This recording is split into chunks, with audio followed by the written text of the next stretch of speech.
మహేష్ బాబు, రాజమౌళి కాంబినేషన్‌లో రాబోతున్న most prestigious movie, most awaiting movie ఏదైనా ఉందంటే అది ఎస్ఎస్ఎంబి 29.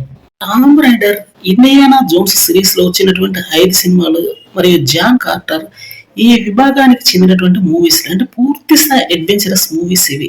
వీటిలో ఉన్నటువంటి అడ్వెంచర్స్ కన్నా 100% ఎక్కువ ఉండబోతుంది అని రాజమౌళి ఒక చోటైతే చెప్పుకొచ్చాడు. సినిమాని ఇంటర్నేషనల్ స్టేజ్‌కి తీసుకెళ్లడమే కాకుండా అక్కడ బ్లాక్ బస్టర్ చేసి ఆస్కార్ అవార్డ్ ఏది అడ్వెంచరస్ కేటగిరీలో అవార్డు కొట్టాలి అన్నదే రాజమౌళి యొక్క ప్రధాన ధ్యేయంగా కనిపిస్తుంది. ఈ మూవీ యొక్క కాస్టింగ్ చూస్తుంటే, సినిమా తీయబోయే విధానాన్ని చూస్తుంటే, హాలీవుడ్‌కి సంబంధించినటువంటి ఒక హీరోని కూడా ఈ మూవీలో తీసుకున్నట్టయితే తెలుస్తుంది.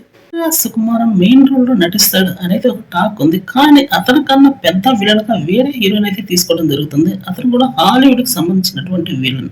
సంబంధించినటువంటి కాస్టింగ్ ఎంత భారీ స్థాయిలో ఉంటే ఈ మూవీ మీద హైప్ అంత పెరుగుతుంది. ఎందుకంటే ఒకేసారి ఇప్పటి వరకు ఉన్నటువంటి సమాచారం ప్రకారం ఒకేసారి 50 భాషల్లో ప్రపంచవ్యాప్తంగా రిలీజ్ చేయబోతున్నటువంటి మూవీ ఇది కాబట్టి ఈ మూవీ మీద సహజంగానే అంచనాలు భారీ స్థాయిలో ఉంటాయి.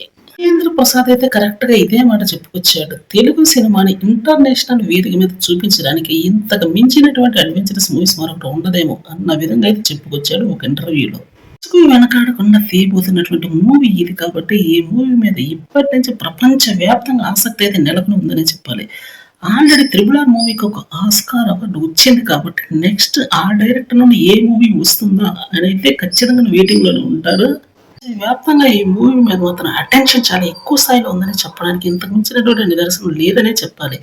అందువల్ల షూటింగ్ అయితే ఇప్పుడు ఇండియాలో కొన్ని సన్నివేశాల్లో అయితే కొన్ని లొకేషన్స్‌లో అయితే ఈ మూవీ అయితే ప్రెజెంట్ షూటింగ్ జరుగుతుంది. కానీ ఇక నెక్స్ట్ అది జర్మనీ అని ఇట్లా నంబర్ ఆఫ్ లొకేషన్స్‌లో ఈ మూవీని రియల్ షూట్ చేసే అవకాశం ఉందనేది తెలుస్తుంది. నుంచి ఏదన్నా ఒక అఫీషియల్ టీజర్ అంటూ వస్తే మాత్రం ఈ మూవీ ఏ రేంజ్‌లో ఉండబోతుంది అనేది ఖచ్చితంగా తెలుస్తుందని చెప్పాలి.